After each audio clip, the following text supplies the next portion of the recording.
اور وہ خبر یہ ہے کہ بنگلہ دیش کی جو آرمی ہے وہ اس وقت ڈھاکہ کی سٹریٹس پر ہے. ڈھاکہ کی سڑکوں پر بنگلہ دیش آرمی کے ٹینکس نظر آ رہے ہیں اور وہاں پر شیخ حسینہ کی حکومت جانے سے لے کر اب تک 10,000 لوگوں کو اریسٹ کیا جا چکا ہے. پاکستان اور بنگلہ دیش کی فرینڈ شپ جو ہے وہ کسی کے ملک کے خلاف تو ہے نہیں جی, یہ بھارت کے خلاف کوئی الائنس تو بن نہیں رہا, یہ میوچل بینیفٹس کی ہے کر سکیں. اور اکنامیکلی ایک تو جہاں انہوں نے پابندیاں لگائیں, اس سے پہلے اگر آپ دیکھیے کہ کوئی بھی ٹرانسشپمنٹ کے لیے بھارت کی پورٹ یا ایئرپورٹ ہو یا سی پورٹ ہو وہ بنگلہ دیشی گڈس کو ان کی اجازت نہیں ہوگی. اور اس وقت بھی گرفتاریاں ہو رہی ہیں اور جو حالات ہیں بہت خراب ہو چکے ہیں, لیکن حالات کب تھے. دیکھیں ہم نے آپ کو ہی بتایا تھا کہ جب شیخ حسینہ کی حکومت گئی تو میں نے سبھی نے, بلکہ بہت سارے لوگوں نے کہا ہوگا, لیکن ایک اندازے یہ لگائے گئے کہ اب بنگلہ دیش کے جو حالات ہیں وہ زیادہ دیر تک اچھے نہیں رہ پائیں گے.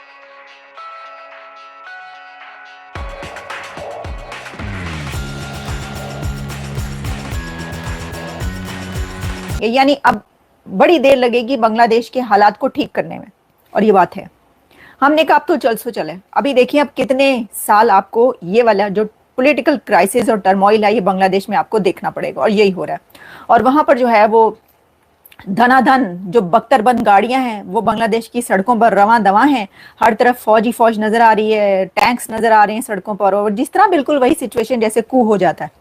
اب ہم سے زیادہ بہتر کون جانے گا کو ہوتا ہے تو کیا ہوتا ہے, مطلب حد ہی ہو گئی. یہ ہم نہیں بتائیں گے تو کون بتائے گا کہ کو کے وقت سڑکوں پر کیا نظر آ رہا ہوتا ہے. ہم نے تو خود اپنی آنکھوں سے دیکھا ہوا ہے اسلام آباد لاہور کی سڑکوں پر کو کے وقت کیا ہو رہا تھا اور کون سی گاڑیاں نظر آ رہی تھی, بختر بند سے لے کر تو ٹینک تک. لیکن تو بنگلہ دیش میں اس وقت یہ ہو رہا ہے. اب دیکھیں وہاں پر جو حالات ہیں وہ والے نہیں ہیں. وہاں پر یہ ہے کہ کیا محمد یونس ریزائن کر دیں گے, ریزائن کرنے جا رہے ہیں, اور اگر وہ ریزائن کر دیتے ہیں تو کیا حالات ٹھیک ہو جائیں گے. دوسری طرف ان کے آرمی چیف ہیں اور ان کا کیا ارادہ ہے, ان کا کیا پلان ہے, یہ سب چل رہا ہے. اسی کے بیچ شیخ حسینہ جو ہیں وہ وہاں پر نہیں ہے, وہ ہمسایہ ملک میں دیکھ کر یہ سب کچھ دیکھ رہی ہیں ہونے کیا جا رہا ہے. یہ آپ کو پتہ چل جائے گا, ہمیں بھی پتہ چل جائے گا. لیکن حالات جو ہیں بہت خراب ہیں بنگلہ دیش کے, اور وہ ابھی کئی سال تک آپ سوچیں کہ اچھے ہونے کے مجھے نظر نہیں آتی. اب پچھلے دنوں انہوں نے بنگلہ دیش کی جو گارمنٹس ایکسپورٹس ہیں ان پہ پابندی لگا دی ہے. تقریباً 700 ملین 700-800 ملین ڈالر کے قریب بنگلہ دیش ایکسپورٹ کرتا ہے بھارت کو, تو اس پہ بھی پابندی لگا دی ہے. اور اس طرح وہ اکنامیکلی اسکویز کرنا چاہتا ہے بنگلہ دیش کو. وہ کہ بنگلہ دیش اگر پورا آپ دیکھیے 50 بلین ڈالر کے قریب بنگلہ دیش کی ایکسپورٹس ہیں, تو 700 ملین شاید زیادہ فرق تو نہ پڑے, لیکن بہرحال ایک امپورٹنٹ کمپوننٹ ہے بنگلہ دیش کی ایکسپورٹ کا. دوسری جانب یہ بھی یاد رہے کہ بھارت کی بھی ایکسپورٹ جو ہیں وہ ٹھیک ٹھاک ہیں بنگلہ دیش کو, اور ٹھیک ٹھاک رہی ہیں پچھلے 20 سالوں میں. تقریباً آپ کہہ سکتے ہیں کہ پچھلے سال تک جو انڈیا کی ایکسپورٹس تھی بنگلہ دیش کو وہ تقریباً 13 سے 14 بلین ڈالر کی تھی. تو کوئی کم اماؤنٹ نہیں ہے, اور جو لوگ بنگلہ دیش کے ساتھ ٹریڈ میں وابستہ ہیں ان سے اگر آپ پوچھیے تو وہ تو یہی کہیں گے کہ جی فوری سے بیشتر حالات ٹھیک ہونے چاہیے بنگلہ دیش اور بھارت کے درمیان, تاکہ جو تجارت کے معاملات رکے ہوئے ہیں وہ ٹھیک ہو جائیں یا خراب ہوئے ہیں وہ ٹھیک ہو جائیں. اب بھارت کا مسئلہ یہ ہے کہ انہوں نے ایک شاید فیصلہ کر لیا ہے کہ ہم نے بنگلہ دیش کی اس حکومت کے ساتھ زیادہ انٹریکشن نہیں کرنا, ہم انتظار کریں گے.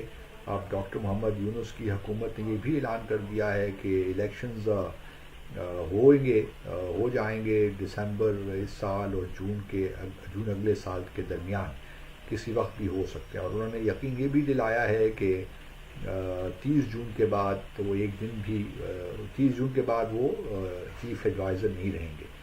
تو یہ ایک اچھی بات ہے, لیکن ہماری خواہش یہی ہے کہ بنگلہ دیش میں جب بھی انتخابات ہوں اس کے نتیجے میں ایک مستحکم حکومت آئے اور بنگلہ دیش جو ہے وہ صحیح معنوں میں آگے چلے, اور اپنی ساورنٹی کو, جس طرح کہ بنگلہ دیش کی آرمی نے بھی کل پرسوں اعلان کیا ہے کہ اپنی ساورنٹی اپنی ٹیریٹوریل انٹیگریٹی کا مکمل تحفظ کریں گے. تو یہ بڑی خوش آئند بات ہے, کیونکہ ہم بنگلہ دیش کے خیر خواہ ہیں اور ہم یہی چاہتے ہیں. شروع کر دیا ہے کہ جی جو ڈاکٹر محمد یونس ہیں یہ امریکہ کے ہاتھوں میں کھیل رہے ہیں اور ٹرمپ کی زبان بولتے ہیں، امریکہ کی زبان بولتے ہیں۔ ایسی بھی کوئی بات نہیں ہے، حالانکہ بنگلہ دیش کے جو چیف ایڈوائزر ہیں ان کا پہلا دورہ جو تھا باہر وہ چائنا کا تھا، تو یہ کس طرح ہو سکتا ہے کہ وہ امریکہ کی زبان بولتے ہوں؟ چائنا کے ساتھ بھی بنگلہ دیش کے بڑے زبردست تعلقات ہیں، اور چائنا جو ہے اپنا اثر و رسوخ بڑھایا ہے، ان کی اکنامک جو ڈیولپمنٹ ہے بنگلہ دیش کی اس میں بڑا ان کا کنٹریبیوشن ہے۔ تو بنگلہ دیش کو تو تمام آپشنز چاہیے، جس طرح بھارت نے اپنے تمام آپشنز کھلے رکھے ہوئے ہیں، وہ رشیا کے ساتھ بھی ہے، چائنا کے ساتھ بھی ٹریڈ کر رہا ہے، امریکہ کے ساتھ بھی اسٹریٹجک پارٹنرشپ کر رہا ہے۔ تو سوال ہی پیدا ہوتا ہے کہ بلکہ یہی طریقہ کار ہے، تمام ریاستیں اپنے اپنے طور پہ کوشش کرتی ہیں کہ ان کا کلاؤڈ دنیا میں بڑھے، اور کلاؤڈ تبھی بڑھتا ہے جب آپ ملیٹریلی اسٹرانگ ہوں، اکنامکلی اسٹرانگ ہوں، کلچرلی اسٹرانگ ہوں، آپ کی ہارڈ اینڈ سافٹ پاور دونوں ساتھ ساتھ چلیں، تو اسی طرح آپ کا کلاؤڈ بڑھتا ہے۔ تو ہم امید یہی کرتے ہیں کہ بھارت کی جتنی بھی سازشیں ہیں یا جو بھی اس کا پروپیگنڈا ہے بنگلہ دیش کے خلاف، وہ کامیاب انشاءاللہ نہیں ہوگا، اور بنگلہ دیش میں جب بھی انتخابات ہوتے ہیں جون سے پہلے اگلے سال، اس کے نتیجے میں انشاءاللہ بنگلہ دیش ترقی کی راہوں پہ گامزن ہوگا، اور عوامی لیگ اور شیخ حسینہ جو ہیں ان کو چاہیے کہ وہ بھی اپنے ملک کے بارے میں سوچیں، وہ سیاست نہ کریں جو کہ بنگلہ دیشیوں کو ڈیوائیڈ کرے، منقسم کرے، کیونکہ وہ ریاست کے حق میں نہیں ہے، اور ایسی پالیٹکس نہ کریں۔ اور یہ بڑا اچھا بیان دیا ڈاکٹر یونس نے کہ کوشش یہی ہو رہی ہے کہ بنگلہ دیش کو دوبارہ بھارت کی غلامی میں دے دیا جائے، اور یہ ہم نہیں ہونے دیں گے۔ تو یہ بڑا صحیح بیان تھا، کیونکہ کچھ لوگوں کا یہی ہے، عوامی لیگ کا خاص طور پہ، کہ وہ زیر اثر رہیں بھارت کے اور اپنی انڈیپینڈنٹ فارن پالیسی کو پرسو نہ کر سکیں، اور اپنے national interest foreign policy objectives کو پرسو نہ کریں۔ اور 71 کے جو سامنے آپ نے اس میں جانا نہیں چاہتا، لیکن پاکستان ان کے ساتھ کلچر شیئر کرتا ہے۔ ہماری جو آج آزادی ہے، یہ کئی ایسے لیڈرز ہیں جو اس حصے سے تعلق رکھتے تھے پاکستان کے، جنہوں نے بہت زیادہ سٹرگل کی۔ تو ہم بھی ایوری جو ہماری آزادی ہے، ہماری سوورینٹی کی جو چیزیں جو شروع میں چلتی آئی ہیں، وی او دیم آل۔ تو ہماری ان کی بہت ہمارے مہربانیاں ہیں ان کی ہمارے اوپر۔ اور پھر 71 کا جو ہوا واقعات ہوئے، اس میں ہمیں ہسٹری میں جانا نہیں چاہتا۔ I think this is the time to move forward, ایک توانا، بہتر اور اسٹرانگ انڈیپینڈنٹ میں کہوں گا فارن پالیسی، ملٹری پالیسی کے ساتھ والا بنگلہ دیش نہ صرف پاکستان کے لیے اچھا ہے بلکہ پورے ریجن کے لیے بہت ضروری ہے۔ بالکل ٹھیک کہا آپ نے۔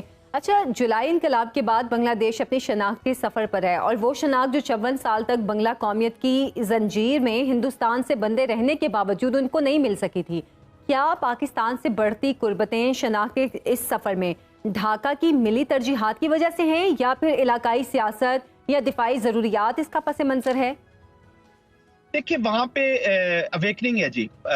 جو یوتھ ہے بنگلہ دیش کا، وہ اپنی آئیڈینٹی سمجھتا تھا کہ گم ہو گیا۔